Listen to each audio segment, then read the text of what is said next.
Hope you're having a good day today. And I wanted to give you a real quick live. I'm just driving here. We got Lexi. And I wanted to talk to you today and kind of fill you in on why I talk so much about the sacred account, why that is an important thing for me, why it's something that I'm so fond of. I utilize so much in my own business with my own stuff, and I recommend to so many of my clients. So before I had the sacred account, before I was using the sacred account, I was basically using two things. Banks, I would say three things: banks, mutual funds, and retirement plans. That's where most of my money was going to. Okay, so if I had cash, it would usually sit in the bank. If I had cash that I wasn't going to need for a while, I would either put it into a mutual fund, and I would be like, hey, the long-term growth thing, right? Or I'd put it into a 401k or a retirement account, because that's what you're supposed to do. All right. And it wasn't until about 2015 or 2016 when I started really understanding how money worked. Okay, when I say that, I don't mean like budgeting, and I don't mean like having good financial management. I was a Dave Ramsey guy. I already knew all of that stuff. When I say understanding how money really worked, what I meant was there are certain rules that money operates by, and there's a certain way money is controlled that 99% of the population is not aware of. And so, like, first thing I had to learn about was banking. That was a tough one when I first learned about banking. The reason why that was tough for me is because what I learned was the central banking system. Okay, so I learned that when I put my money in a bank, they don't just keep it there.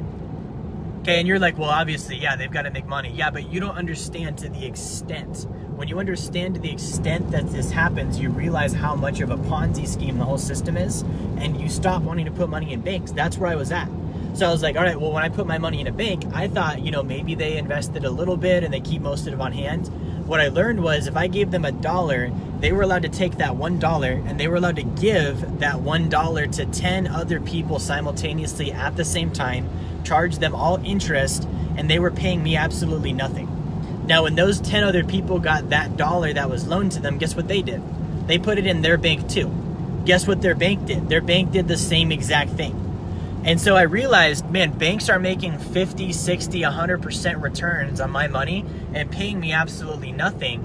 And when banks failed like they did in 2008, it was because they overextended themselves on these loans. It wasn't because, something bad happened that they couldn't control. They were doing this on purpose the entire time, knowing that worst case scenario, they're just going to get bailed out, right? So I started learning, like, I can't put my money in retirement plans. I can't put my money in banks. I can't put my money in mutual funds. And it started with the banks. And so I was like, all right, well, I can't put my money in banks. I started actually buying gold and silver. And I still do buy gold and silver. I remember my first order, purchased gold and silver. It was awesome. But I was still selling retirement plans and mutual funds. So I hadn't connected the dots.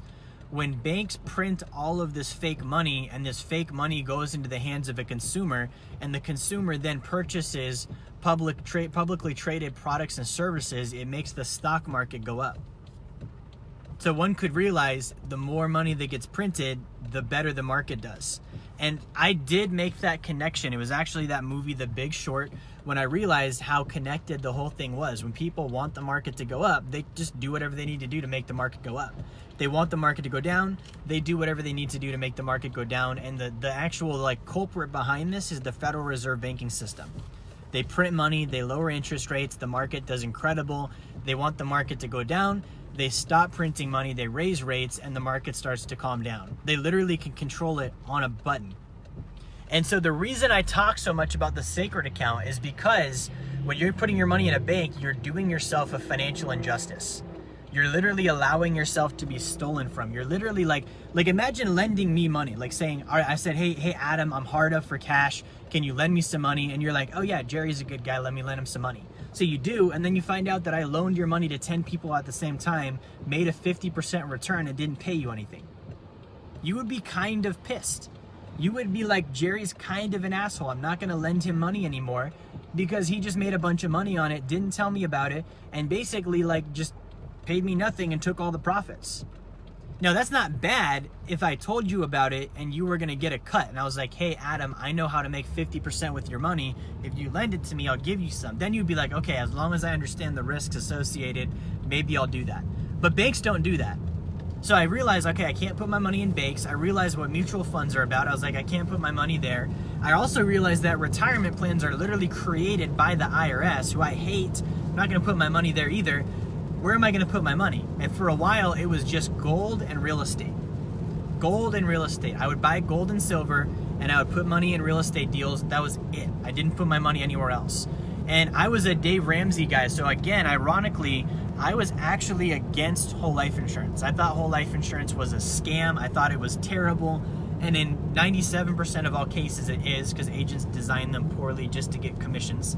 But it was ironic because I started realizing that if you go back and study, that is what the wealthy have used. And so I started doing research and learning there was different ways to structure whole life insurance. There's different ways to put it together to where it actually could be a good savings vehicle to accumulate money for the purpose of gaining cash flow. And so that's what I spent the next several months researching, studying, learning about, looking at the pros and cons. And we finally decided, all right, this is a better place to put money than a bank.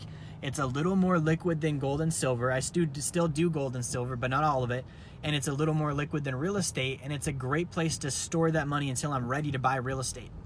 So I started putting my own money in a sacred account, and I started building up income I started building up assets in that account, borrowing it out to produce income with assets. And it's a system that ultimately we started to teach to our clients as well. And the reason why I share this so often is because the sacred account literally takes what the bank does and it puts you in a position where you can do it. So imagine having a dollar, putting that dollar in an account, and then being able to grow that dollar in 4 or 5 different locations all at the same time. That's the closest you'll ever be able to get to what the bank does with your money. So when you put a dollar in a sacred account, you're going to get the growth of a guaranteed 4% interest rate. You're going to get the growth of the excess dividend. Okay, you're going to get the growth of the death benefit itself. You're going to get the growth of the inflation adjustment on your premiums. You're going to get the growth of the tax-free equivalent. That's 5 places. If you borrow it out and do real estate, you can get the growth of the real estate too. Plus, you can get the arbitrage spread in between your borrowing rate and your earning rate. That's like 7 ways that you grow your money all at the same time. That's how the top 1% do it. When you look and study the wealthy, they don't just stick their money in a mutual fund and say, hey, can you read me a statement once a year? They look at how can I put the money in one spot and repurpose it over and over and over. That's what Rockefeller did with Standard Oil Trust. Okay, that's actually what Teddy Roosevelt did. For those of you that don't know, Teddy Roosevelt was a freaking baller. By the time he retired from presidency, in today's money, he had the equivalent of $1 million in cash value in his life insurance policy. Now, the reason why we call it a sacred account is because immediately when I say life insurance, you get turned off just because you don't understand what it is. So when I say sacred account and I explain to you what it does instead of what it is, then you're like, oh, that sounds interesting. I'm going to go learn more about that. Little do you know, it's life insurance. You start talking to me and you're like, oh, okay, it's life insurance. I didn't realize you could do that with life insurance. So that's why we talk about the sacred account so much, because it opens your mind up to, there's an account that does these things for me. And if I use it instead of the bank, or if I use it instead of the IRA, or if I use it instead of the mutual fund, it benefits me more. So guys, I wanted to share that with you. What I want to do really quick is if you're watching this and you found anything I've said today to be helpful, I want you to click on the link in the comments. It's called sacredaccount.com, sacredaccount.com. And all that is information. It's going to give you more information on the sacred account so that you can come to a finite decision on, this sounds interesting, I want to learn more, or this doesn't sound like it's a fit for me, I'm not interested, I don't need to continue watching or learning anything more about it. So click on that link, sacredaccount.com, and if you have questions, reach out to me, okay? If you want to learn more about it, if you understand it and you just don't know how to implement it, reach out to me there as well. And ultimately, make sure that if you enjoyed the video today, you like, share, and subscribe.